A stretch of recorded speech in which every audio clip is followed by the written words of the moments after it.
Listo, entonces ahora sí, vamos a empezar con la charla. Primero que nada, quiero presentarme. Soy el ingeniero Cuauhtémoc Ortega Monroy, parte del equipo de ingeniería de HVAC Latam. El día de hoy vamos a hablar sobre un tema que se llama conceptos básicos de ventilación y calidad. Es importante siempre hablar de las bases de lo que sería ventilación. En este caso es entender un poco los conceptos antes de entender los equipos. Y basado en eso vamos a entender también cuáles son las aplicaciones que podemos darle a las unidades de ventilación, que van no solo, por ejemplo, a los clásicos usos, que pueden ser solo extracción de aire, sino también lo podemos utilizar en algunos casos para generar entornos de presiones negativas o positivas, y más adelante vamos a ver cuáles serían las aplicaciones. Entonces vamos a comenzar. Primero hay que hablar de qué es la ventilación mecánica. Eh, Como dice el texto, es el acto de renovar aire mediante uso de elementos mecánicos. En este caso, los elementos mecánicos nosotros los conocemos como ventiladores, ¿sí? Entonces, básicamente, ventilar es sacar aire sucio o viciado y reponerlo por aire fresco y limpio, ¿sí? O sea, ese es el concepto básico de ventilar un espacio. Y lo podemos hacer de diferentes formas. Una es inyectando aire limpio, o una extracción colocada, que lo que nos permite es sacar ese aire, pero cuando trabajamos ambos podemos lograr un efecto de sobrepresión o depresión. Y ahora sí vamos a hablar un poquito de qué es la ventilación por sobrepresión.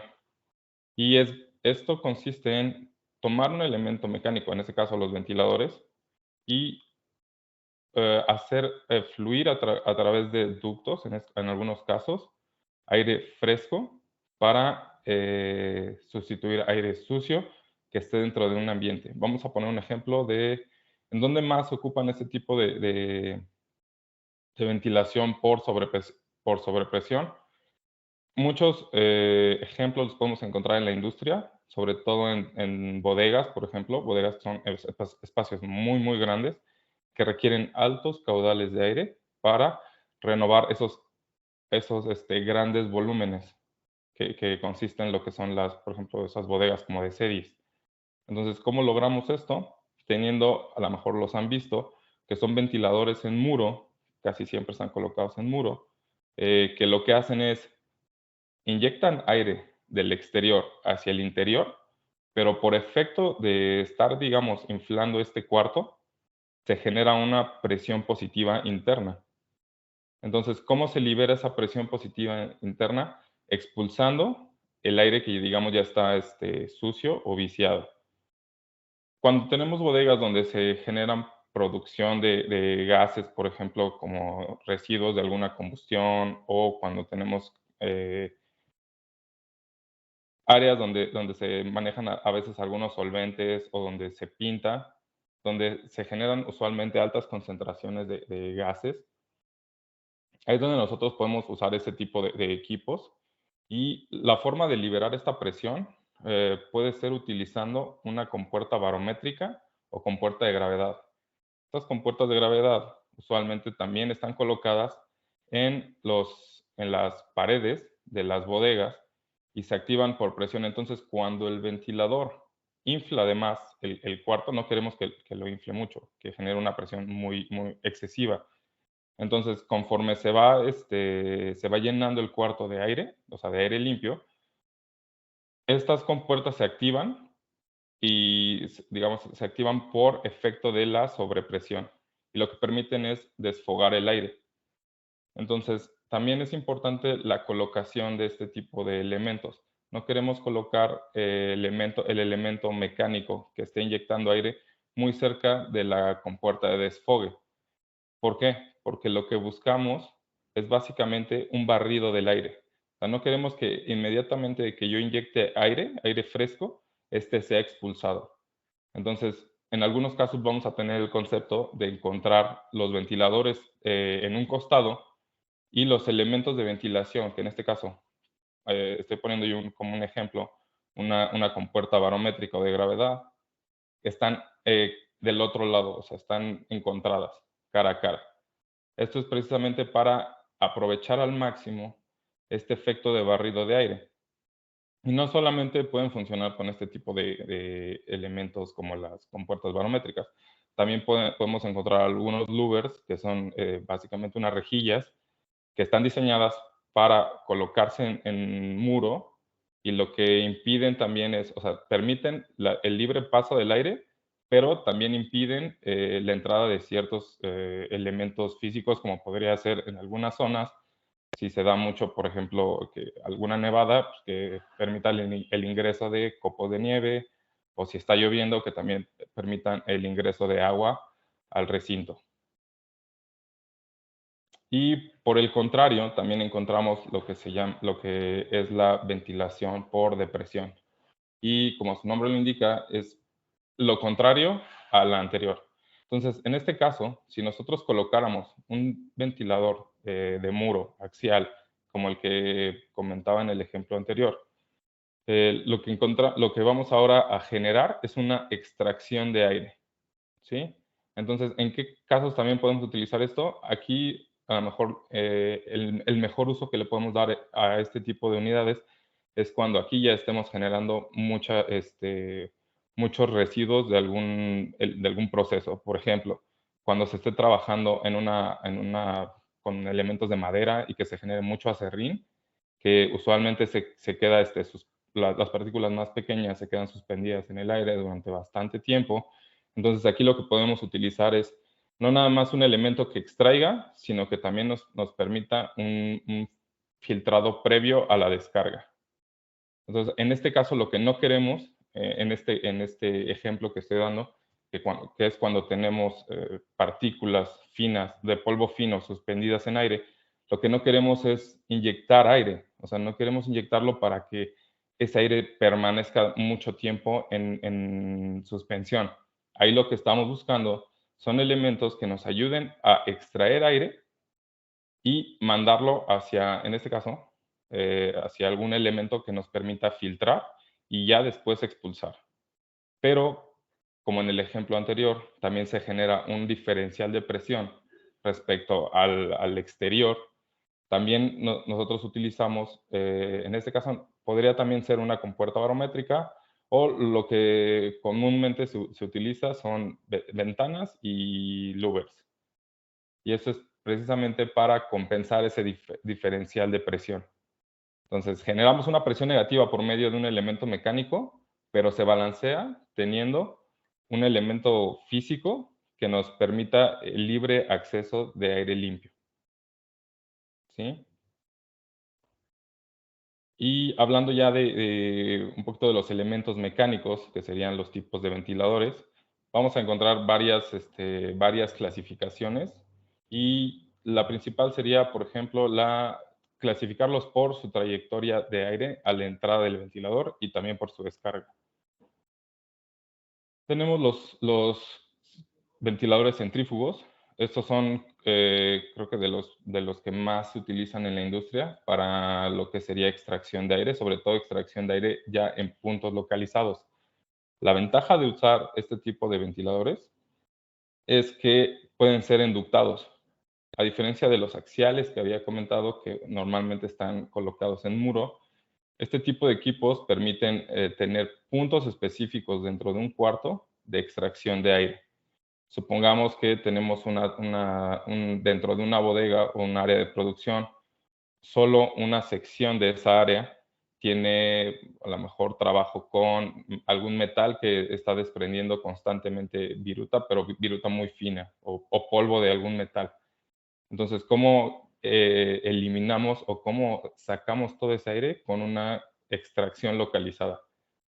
O otro ejemplo podría ser el de por ejemplo, en una cocina, justo arriba de las estufas normalmente están colocadas las campanas que son de extracción. Eso es precisamente para extraer todos los gases que se generan de la combustión del gas, pero también como un segundo uso es para extraer olores que se puedan llegar a generar. Pero manejo de olores es otro tema. Entonces, hablando ya de los ventiladores centrífugos, estos se conocen centrífugos por la forma en la que aspiran aire. Normalmente aspiran aire de forma axial, o sea, tomando en cuenta, son paralelos al eje de giro del rodete y los expulsan de forma radial, pero ya utilizando un caracol en este caso. ¿Sí? Entonces, este tipo de ventiladores, ahorita nada más estamos hablando del tipo de aire, pero si habláramos también de su construcción física, los vamos a encontrar de diferentes tipos. Ahorita los voy a mencionar, pero a lo mejor las características constructivas podrían ser tema de un análisis en otra charla, pero no está de más que se las comente. Una de las variaciones que podemos encontrar dentro de este tipo de equipos puede ser el tipo de impulsor. En este caso, los dos tipos de impulsores principales que podemos encontrar en este tipo de equipos son los que son de palas curvadas hacia adelante y otros que son de palas curvadas hacia atrás. Los de palas curvadas hacia adelante, su característica principal es que manejan altos caudales de aire, pero con presiones que pueden ser bajas presiones o pueden rozar media presión. Media presión estamos hablando, por ejemplo, que pueden alcanzar caídas de presión en pascales hasta, por ejemplo, exceder los 100 pascales. Pero también podemos encontrar los que son con palas curvadas hacia atrás, que esos nos permiten un rango más amplio de trabajo. Entonces, eso los podemos encontrar con trabajos desde bajos caudales, con altas caídas de presión, o lo contrario, que serían altos caudales con bajas caídas de presión. ¿Sí? Eso nada más hablando del tipo de construcción o del tipo de impulsor. Pero adicional a eso, también podemos encontrar una variación en el tipo de transmisión. En este caso, en la imagen podemos ver una unidad que cuenta con transmisión por poleas y bandas. Entonces, la turbina está conectada por medio de una flecha a una polea. Esa polea a su vez está conectada por medio de una banda a una segunda polea que está conectada a un motor. Entonces, la ventaja de este tipo de equipos, y aquí en México es comúnmente usado de esa forma, es que si en algún punto se desea variar el caudal de aire que no corresponda al que habíamos solicitado de diseño, lo único que basta es cambiar la relación de poleas. ¿En qué consiste eso? Si nosotros tenemos, si nosotros, por ejemplo, calculamos un ventilador que requiere 10,000 CFM y al final del día, por alteraciones al proyecto, se requieren a lo mejor 8,000 CFM, o sea, menos, ya no es necesario cambiar todo el equipo. Lo único que hay que sustituir es la banda. Pero aquí sí tenemos que apoyarnos del equipo de ingeniería que los haya apoyado a hacer su selección, porque no solo es cambiar por cambiar la polea. La implicación de llegar a hacer este tipo de modificaciones puede afectar en el desempeño del motor principalmente, y como segundo efecto, b- podríamos a lo mejor encontrar una baja en la eficiencia energética. Hablando de eficiencia energética, eh, este tipo de equipos, a veces, precisamente por tener un elemento mecánico que se desgasta constantemente, que es el caso de la banda, si nosotros no le damos un mantenimiento adecuado y esa banda está siendo usada mucho tiempo, y aparte a eso le sumamos que hubo un cambio que no se planeó, digamos, desde el nivel de diseño, y la banda está con alguna tensión adicional y estamos generando aún más desgaste en la banda en algún punto puede llegar a presentar, digamos, que se traba y empieza a patinar. Entonces, cuando empieza a patinar, es el punto en el que obviamente tenemos que cambiarlo, pero ahí estamos ya presentando deficiencias en la eficiencia de ese ventilador. Sí, o sea, pero ese es un contra. El pro es en el hecho de que nosotros con el mismo ventilador, o sea, conservando la misma turbina y el mismo motor, podemos variar la cantidad de aire que enviamos al sistema. ¿Sí?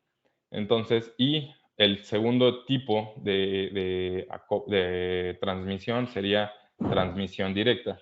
¿Qué pasa con estas unidades de transmisión directa?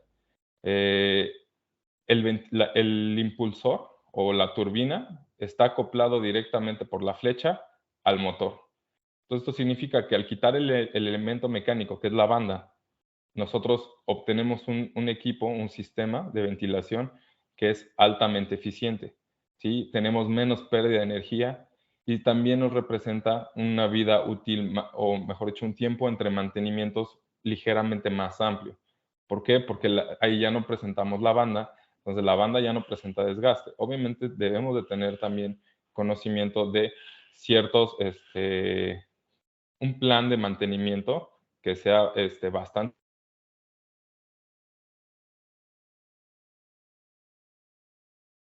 de este tipo de acople directo es que son unidades más compactas, ¿sí? Son ventiladores que son generalmente más pequeños, pero digamos, una de sus contras es que a menos que se presente un variador de frecuencia, eh, el ventilador va a estar trabajando siempre con el caudal de diseño.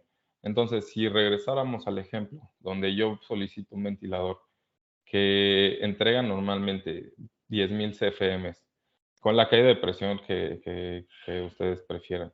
Nada más hablemos de caudal. Cuando yo le pida menos, va a estar complicado, a menos que incluya un variador de frecuencia que me permita, desde ese elemento electrónico, variar la velocidad de giro de ese motor. Entonces, no quería dejar de lado ese tipo de comentarios sobre los tipos de transmisión también y los tipos de turbina que podemos encontrar dentro de los ventiladores centrífugos. Y ahora pasamos a los que son helicoidales o también se conocen como axiales. Estos, si ya han trabajado con ellos, los que están dentro de caja, así como este que vemos en la imagen, se usan comúnmente en lo que es extracción e inyección de aire en estacionamientos subterráneos. Entonces, si algún día por curiosidad, se han fijado en un estacionamiento subterráneo y se fijan en las paredes, vamos a encontrar muchas cajas de este tipo, cajas de ventilación. Entonces, este es uno de los que más se utilizan para ese tipo, pero si yo le quito la caja y dejo solo el elemento, que es el ventilador con su motor, y el marco de montaje, también podrían ser colocados en muro, que es como el ejemplo que les ponía, ¿no? Son de los ventiladores que, aparte de los que conocemos como de tipo hongo, este tipo de ventiladores para muro son los más utilizados para la industria de todo lo que es almacenes. Los almacenes casi todos vamos a encontrar de este tipo. Entonces, porque son manejan amplios, o sea, o altos caudales de aire y los motores no son muy grandes porque lo único que hacen es, para el caso de un ventilador mural, solo necesitan la potencia necesaria para extraer el aire y atravesarlo al muro y la descarga es libre. Pero también podemos encontrar motores más potentes para este tipo de aplicaciones, que son los que son de caja. ¿Por qué esos ventiladores son más potentes o son potencialmente más potentes? Porque al estar en un entorno que es subterráneo, nosotros también vamos a necesitar ¿cómo se puede decir? Llevar todo esa masa de aire a través de un ducto para ya sea que sea aspiración o que sea la descarga a la atmósfera.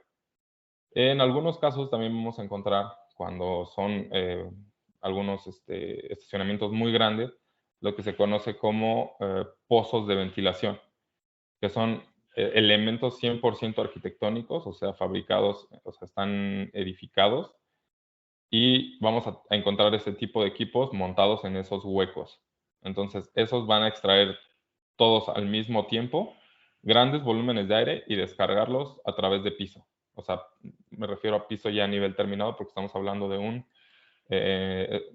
subnivel, ¿ok? Pero esos también tienen muchas ventajas. Ahora, dentro de este tipo de equipos también podemos encontrar algunas otras variaciones. La principal puede llegar a ser que no es lo mismo utilizar un ventilador que es, por ejemplo, para instalación en muro, que no va a requerir ningún tipo por ejemplo, ningún tipo de tratamiento anticorrosivo o algún tipo de aplicación especial. Pero sí es importante que si vamos a utilizar este tipo de equipos o sea, de estas cajas de ventilación para aplicaciones que sean de estacionamientos subterráneos, que también veamos el apartado de cómo funcionan en caso de incendio o para aspiración de humos, que sería aspirar aire a altas temperaturas o que potencialmente pueden estar trabajando en flama directa. Entonces, sí también podemos encontrar equipos de este tipo que pueden venir con certificación, con un certificado para trabajar durante 2 horas a temperaturas de hasta 400 grados Celsius. Entonces, ¿qué pasa después de esas 2 horas? ¿Podría el ventilador seguir trabajando o podría, pasando las 2 horas, trabajar media hora más y dejar de funcionar? Pero por lo menos el certificado nos cubre 2 horas de uso, lo que significa que por lo menos tenemos 2 horas para detener el incendio o por lo menos retirar la flama directa de este tipo de equipos para que puedan seguir operando como extracción de humo. Y no nada más funcionan como extractores de humo. Si en algún punto el sistema de inyección también es apagado y solamente trabajamos con el sistema de extracción, nos va a apoyar con la extinción más rápida del incendio. ¿Por qué? Porque lo que estamos extrayendo no nada más sería humo, sino también estamos extrayendo el aire que está cargado con oxígeno. Entonces, al sacar más oxígeno del entorno, apoyamos a que el incendio se apague un poco más rápido, ¿sí? Entonces, estas son algunas de las aplicaciones y aquí lo que me salté o me faltó comentarles, se llaman axiales porque el tipo de flujo de aire es para la succión y la descarga son paralelas al eje de giro. Y como les comentaba, cuando nosotros sabemos o ya empezamos a trabajar con ventilación y empezamos a entender los conceptos de trabajar con ventilaciones en depresión o sobrepresión, podemos empezar a utilizarlo a nuestro favor para ciertos trabajos. En este caso, aquí en la imagen yo les estoy ejemplificando un entorno de un hospital, ¿no? Donde podemos ver quirófanos y lo que es el pasillo que los conecta. Entonces, en un quirófano, ¿qué es lo que necesitamos o por qué necesitamos presión positiva? Conceptualmente hablando, si nosotros tomamos en cuenta que los pasillos son áreas de tránsito de muchas personas o de varias personas, así sean personas que traigan protección personal para laboratorio, que en este caso pueden llegar a ser batas, estas redes para pelo o zapatones. Aún así hay riesgo de que todo eso, o sea, las personas puedan ser portadoras de algún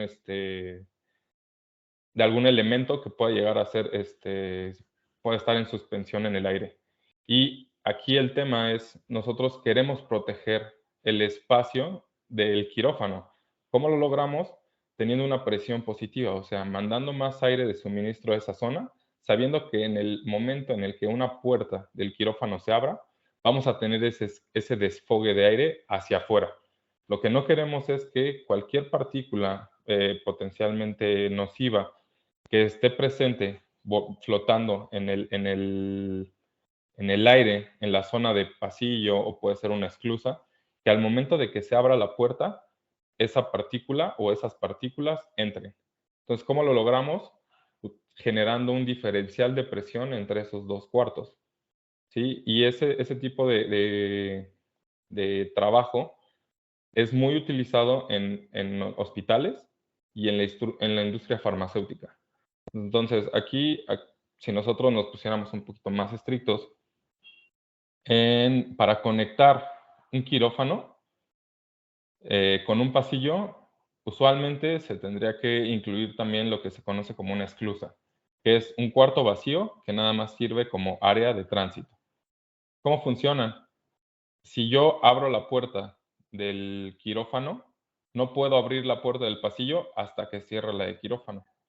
Entonces, si esa esclusa yo también la manejo con un diferencial de presión, me puede servir como un elemento de seguridad adicional, tomando en cuenta solamente el apartado de quiero eliminar partículas que estén en suspensión, o sea, eliminar el riesgo de que esas partículas en suspensión entren hacia el cuarto, pero también podemos encontrar en algunos casos, y estoy hablando ya más como de la industria de procesos, ¿qué pasa cuando yo estoy trabajando, por ejemplo, con algún polvo que puede llegar a ser nocivo para las personas que puedan estar en el pasillo de tránsito?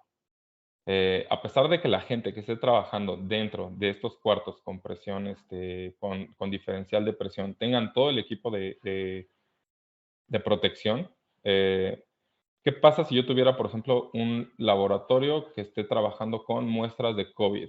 Entonces, en caso de que alguna de esas, la presencia del COVID pueda estar presente en el aire, lo que yo no quiero es tener presión positiva en ese cuarto.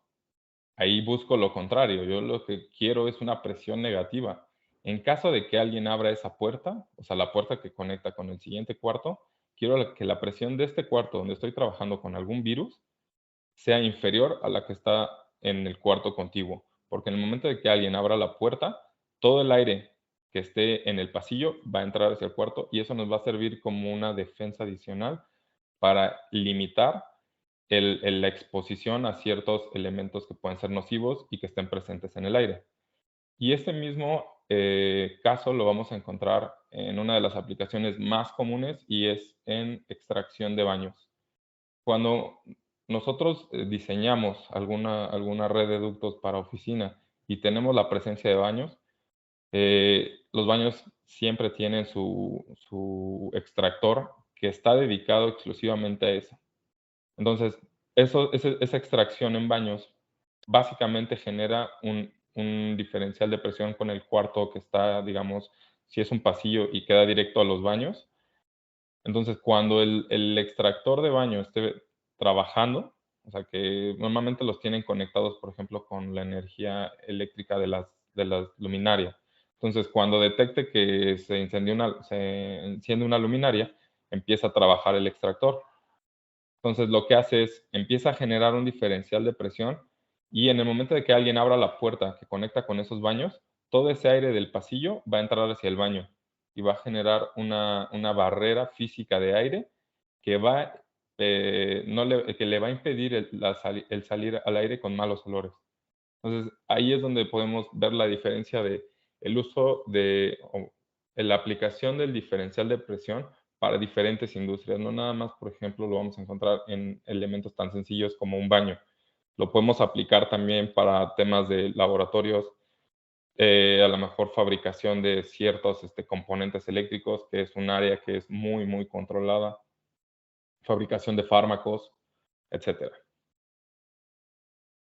Y aquí yo les presento una tabla. Por ejemplo, esta tabla viene contenida dentro de la NOM 059, que es de buenas prácticas de fabricación de medicamentos. Si alguna vez algunos de ustedes están trabajando con la industria farma, saben que el diseño de este tipo de equipos es muy complejo por no nada más el tema, como lo vemos aquí, que nos indica, por ejemplo, dependiendo de la clase, el grado o mejor dicho, el rango de diferencial de presión que debe de haber entre cada uno de los cuartos, si tiene la misma clase o si tiene diferente clase, sino aquí ya también nos encontramos con el apartado de cantidad de cambios por hora. ¿Qué es un cambio por hora? Si yo tengo un cuarto que midiera 1 metro por 1 metro por 1 metro, tengo 1 metro cuadrado, ¿sí? Entonces, lo que me indica el cambio por hora es cuántas veces ese volumen lo puedo yo sustituir. Quedamos que ventilación está basada en sustitución de aire. Entonces, lo que aquí ya me dice es de todo el cuarto que esté clasificado, tengo que sacar el volumen de ese cuarto o de esa área y multiplicarlo por la cantidad de cambios que yo requiero para poder así obtener un caudal de inyección o de extracción que me permita cumplir con esta norma. En este caso hay varios rangos o hay rangos amplios, que sería, por ejemplo, de 20 a 50. ¿De qué van a depender esos rangos? También van a depender del diseño de la red HVAC ya como tal. En este caso, por ejemplo, si tenemos una unidad manejadora de aire, a la temperatura de inyección del aire para lograr las condiciones que nos están solicitando, pero ese ya es otro tema. Ahorita nada más estamos comentando sobre ventilación. Entonces, esto nada más es un ejemplo para que vean el impacto de saber trabajar con este tipo de diferenciales de presión. Y ya hablando del tema de calidad de aire es un tema que en los últimos años ha estado ganando fuerza por el tema de COVID nos enseñó varias cosas. Uno, que como se trabajaba la red de ductos o todas las instalaciones HVAC en los últimos 10, 20 años, estaba más enfocada a 100% recirculación de aire. Entonces, ¿qué pasa cuando viene o se atraviesa pandemia? Y cuando queremos retornar todas las actividades a lo que antes le llamábamos la nueva normalidad, nos vamos a topar con que ciertas instalaciones ya van a verse deficientes. Y hablo de deficiencia porque a veces algunos organismos gubernamentales pueden llegar a poner ciertos límites y decir, ¿sabes qué? Si tu instalación estaba diseñada con 100% recirculación de aire, no te voy a permitir que trabajes con todas las personas que antes trabajabas y aparte no te voy a permitir que enciendas tu equipo de aire acondicionado porque lo que estás haciendo es recircular el aire. Entonces, ya actualmente están por lo menos pidiendo un rango o un porcentaje de que toda la ventilación de áreas de oficina, sobre todo, cumplan con de un 40 a un 30% de aire exterior. Pero esto estamos hablando nada más de qué pasa cuando recirculamos aire, qué pasa cuando no metemos aire fresco.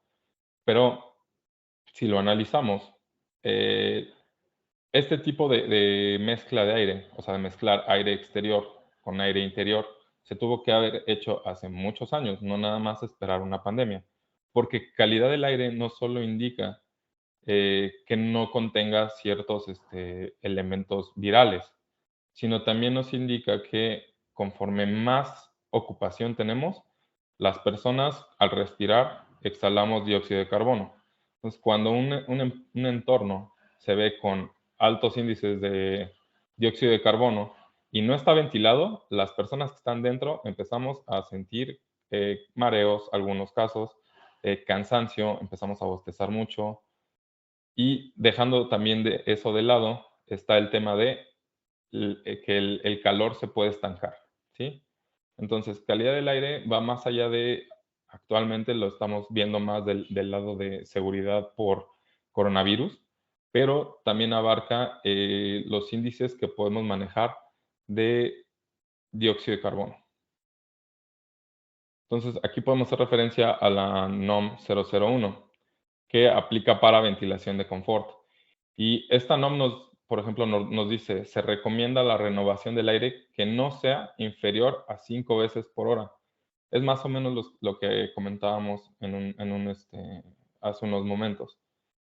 Lo mínimo que me piden es cada hora cambiar todo el volumen de esa oficina 5 veces, mínimo. Si son más, es mejor. Pero ¿por qué lo queremos cambiar? Renovar el aire nos va a permitir extraer el gas que ya nosotros por efecto de respiración estamos contaminando. Y aparte estamos generando calor. Entonces, ventilar con aire fresco y limpio no nada más impacta en que las personas van a tener un óptimo nivel de oxígeno, o sea, de oxigenación, sino también en que les vamos a dar un poco de confort. Pero aquí también hay que analizar un poquito dentro de ventilación, qué tipo de ventilación es la que nos podemos aplicar en algunos casos y en algunos otros casos no. Porque va a haber a lo mejor personas que digan, pues es que ventilación es básicamente poner una ventana, la voy a abrir y ya estoy ventilando el entorno. Y aquí nos vamos a dar cuenta de que no siempre va a aplicar lo mismo, porque va a haber zonas en las que va a ser contraproducente tener ese tipo de ventilación natural. Y también nos hace referencia a la velocidad media del aire. En este caso, esto hace referencia a la velocidad de descarga del difusor. Si nosotros excedemos la velocidad que nos indica aquí como una recomendación, vamos a presentar, primero que nada, molestia en las personas porque van a sentir el chorro de aire directo. Y también como segundo efecto, si la velocidad es muy alta, eh, el aire puede llegar a levantar papeles, por ejemplo. Entonces, en entornos de oficina puede no ser la mejor opción tener una velocidad alta de ventilación. Y ya hablando de oficinas, hablando de riesgos de contagio, pasándonos un poco al tema de pandemia. Muchos de los que trabajamos en oficina venimos de varios sitios. Nunca va a faltar que alguien antes de pasar a la oficina o antes de llegar a la oficina pasó al banco. El banco también es un entorno donde compartimos espacio con muchas otras personas. Entonces, hasta que llegó pandemia nos dimos cuenta de todo lo que implica eh, compartir espacio con muchas personas. Sí, antes nada más sabíamos que pues me puede dar tos, me puede dar gripa. Si la persona que está en la fila a un lado de mí pues está estornudando, a lo mejor se cubre, ¿no? Pero actualmente ya somos un poco más conscientes de la implicación de una persona que está estornudando a nuestro lado y de todo el riesgo que lleva el tener esas partículas suspendidas en el aire durante mucho tiempo, ¿sí? Entonces, las oficinas son de los principales lugares de contagio. Con un compañero que esté enfermo, es probable que todos nos vayamos a enfermar también. Y precisamente por eso, porque es un lugar donde estamos mucho tiempo y también saliendo o antes de llegar, estamos en otros lugares donde también compartimos espacio con muchas otras personas. Entonces, el riesgo en la oficina es mayor. Y hablando ya de los virus que se mantienen durante mucho tiempo suspendidos en el aire, que son conocidos como aerosoles. Entonces, para evitar el tener mucho tiempo esos virus en suspensión, es necesario todo el tiempo estar moviendo el aire. Si nosotros tenemos aire estancado, vamos a suponer una oficina que está en la orilla de una oficina, perdón, sí, digamos un cubículo en la orilla de una oficina donde no tiene ventanas y donde no tiene ventilación. Entonces todo ese aire se queda estancado. La persona que puede estar ahí, y si está enferma y le pasa, digo, le puede pasar lo que sea, y si mantiene su puerta cerrada, pues digamos que todo ese aire lo está contaminando constantemente. Entonces, ¿qué pasa cuando yo abro la puerta? El efecto de abrir la puerta es un efecto como de abanico. Entonces, lo que promueve es el movimiento de aire, pero no es como movimiento de aire hacia adentro, sino también puede impulsar el movimiento de la puerta, todas esas partículas hacia el exterior. Entonces, por eso es importante también mantener ciertos puntos localizados de extracción y no nada más una ventilación por medio de, a lo mejor, como los conocemos, ventiladores de pedestal, que lo único que hacen es impulsar aire. Entonces, aquí encontramos ya, por ejemplo, lo que son oficinas sin ventilación, que son oficinas que están completamente cerradas, que no tienen a lo mejor, ¿cómo se llama? Esa oportunidad de incluir a lo mejor ventilación natural, o sea, una ventana como tal, no cuenta con ventiladores, no cuenta con una unidad manejadora. Entonces, ¿cuáles son los riesgos? Como lo había comentado anteriormente, de entrada, el riesgo por contagio de transmisión aérea es altísimo. El segundo es concentración de CO2. Mientras nosotros estemos respirando, estamos exhalando el CO2 y cuando se concentra mucho, tiene ese efecto en las personas, ¿sí? Se empiezan a sentir como con sueño, mareados. Cuando digo esas concentraciones se exceden mucho, que lo hemos visto a lo mejor desafortunadamente en las noticias, ¿qué pasa cuando algunos migrantes los transportan en esos camiones que están sin ventilación? Y ya cuando llegan a la mejor a alguna frontera, abren las puertas y desafortunadamente, pues, ya hay gente que está desmayada, algunos fallecieron. Es precisamente por eso. por las altas concentraciones de CO2 que no podemos controlar porque respirar es algo que necesitamos hacer. Y también uno de los elementos, digamos, en tercer orden sería la generación de altas temperaturas. Entonces, entre más personas tengamos juntas trabajando, más calor van a generar, porque aparte, en el entorno de oficina, pues son espacios que están altamente concurridos, hay presencia de muchas computadoras, todos los elementos eléctricos están generando calor constantemente. La iluminación también es un factor importante.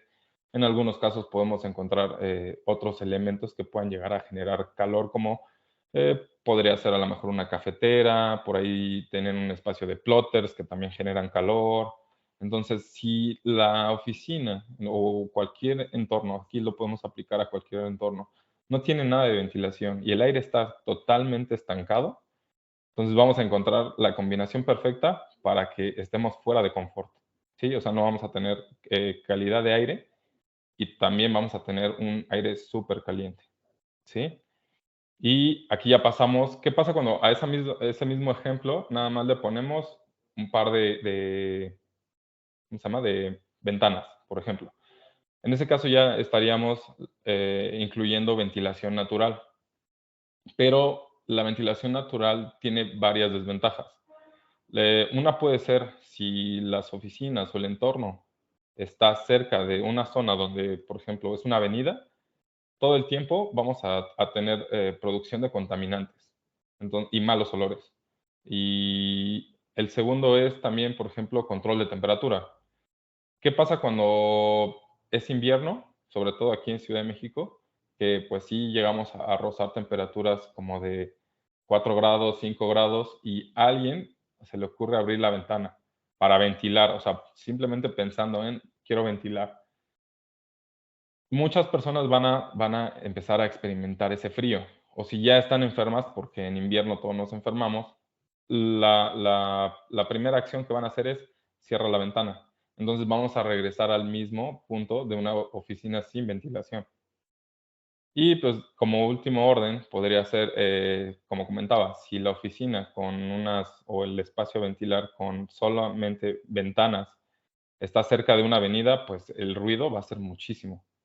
Entonces, a veces no es tanto como de el frío, de ciérrale porque hace frío, sino ciérrale porque el ruido del exterior no me permite a lo mejor atender una llamada o dar un webinar o simplemente en otros espacios hasta descansar, ¿no? Y entonces aquí ya es donde vemos en ese tipo de espacios cuáles son las ventajas de la ventilación mecánica, ¿no? Que como venía comentando, es extracción localizada de aire viciado en puntos específicos o de generación de calor.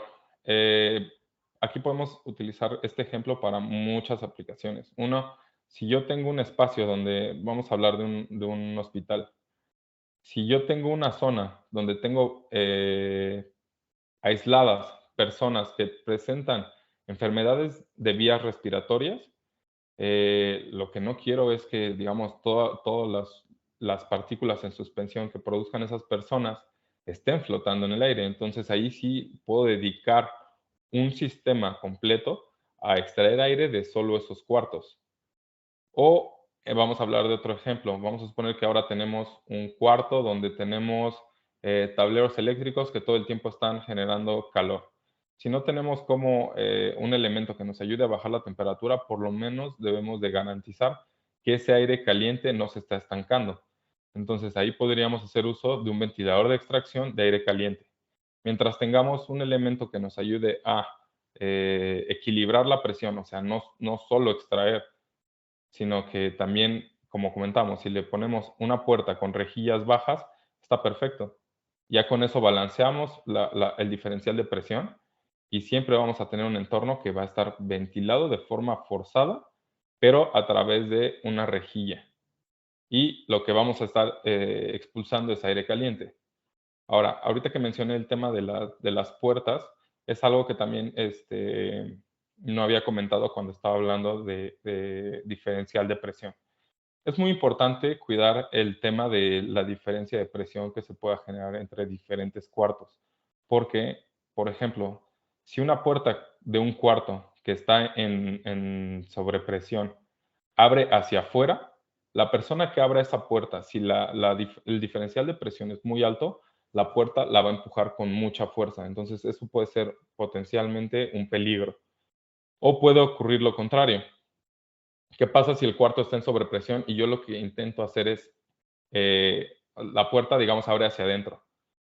Entonces, va a haber un punto en el que sea un poco más difícil abrir la puerta, porque todo el tiempo voy a tener esa presión de aire. Entonces, nada más es un comentario de que sí es una ventaja, pero también hay que saber, medir o tener ese control del el diferencial de presión.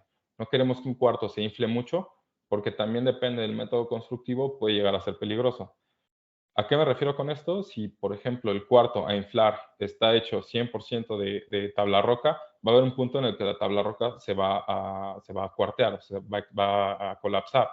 Y lo mismo pasa cuando trabajamos en depresión, con ese tipo de construcción arquitectónica, que es un poco más frágil, ¿sí? Entonces, eso nada más era una acotación.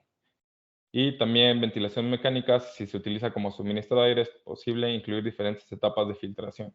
Como comentaba, incluir aire fresco cuando es un entorno urbano también nos ayuda a tener, por ejemplo, alguna etapa de filtración que nos pueda ayudar. Sobre todo porque no nada más se trata de ingresar aire por ingresarlo, porque en cualquier lugar van a existir, por ejemplo, elementos que pueden llegar a ser hojas, hojas secas, por ejemplo, cuando estamos en otoño, o presencia de algunos bichos. Entonces, no queremos que el ventilador que está diseñado o que está dedicado a impulsar aire fresco, lo que haga es aspirar ese tipo de cosas, esa basura, y lo inyecte también a los ductos y en algún punto, pues también lleguen directo a los difusores de suministro de aire. Entonces, en estos casos sí podríamos también pensar en, vamos un paso más allá, vamos a incluir una etapa por lo menos de filtración, en este caso la más básica, que sería una filtración para polvos gruesos, que lo conocemos como un filtro G4. ¿Podríamos trabajar con filtros de alta capacidad? Sí, depende de la aplicación, ¿ok? Y entonces, volviendo al tema, la renovación de aire disminuye riesgo de concentraciones por CO2. Eso es algo que ya habíamos comentado. Y nosotros también, o sea, nosotros ya como HBaglata podemos o tenemos este tipo de equipos que son sistemas de purificación de aire. ¿Qué pasa? Que en las condiciones de hace 3 años, cuando íbamos iniciando pandemia, eh, había entornos que se tuvieron que cambiar. Por ejemplo, el Centro City, City Banamex, aquí en Ciudad de México, se transformó de un centro de convenciones a un hospital para tratar enfermos de COVID, por ejemplo. Entonces, la rapidez en tener equipos que nos ayuden a purificar aire es lo primordial. Entonces, basado en ese tipo de requerimientos, tenemos equipos que son portátiles, en este caso, que son este equipo portátil Rente, que lo que hace es aspira aire que está potencialmente cargado de partículas, y lo que expulsa es aire ya tratado. Internamente puede venir con filtros hasta un grado EPA y también puede contar con una etapa de filtros UV, que es precisamente no nada más quiero filtrar el aire, sino también lo quiero esterilizar. Entonces, les voy a mostrar un pequeño video sobre las ventajas y beneficios de este tipo de equipos. Puede o no que experimenten que el video no tiene audio, pero de todos modos lo único que se están perdiendo es música, no hay ningún comentario.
Perfecto. Entonces, como pueden ver, este tipo de equipos está especialmente diseñado para, digamos, un despliegue rápido de una unidad que nos permite esterilizar aire y filtrarlo.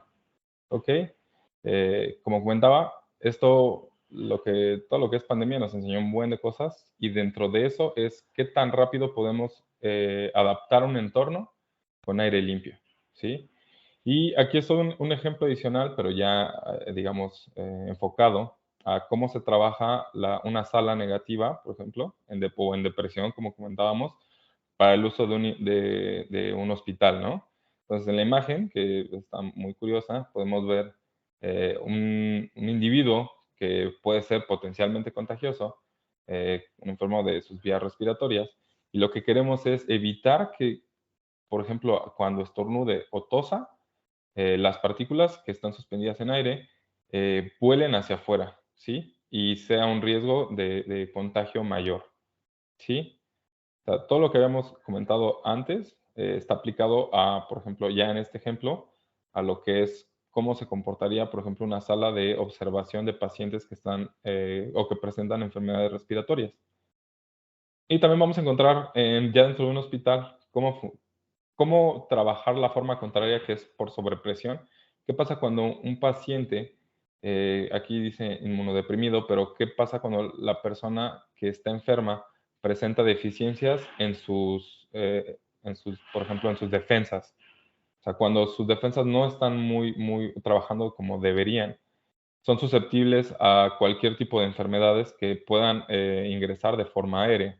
Entonces, en este caso, lo que buscamos es inflar ese cuarto para, como comentaba, en el momento en el que alguien accese a él, si se abre una puerta, todo el aire salga. Entonces, crea esa barrera física y de esa forma, solamente por ventilación, estamos protegiendo la vida de una persona.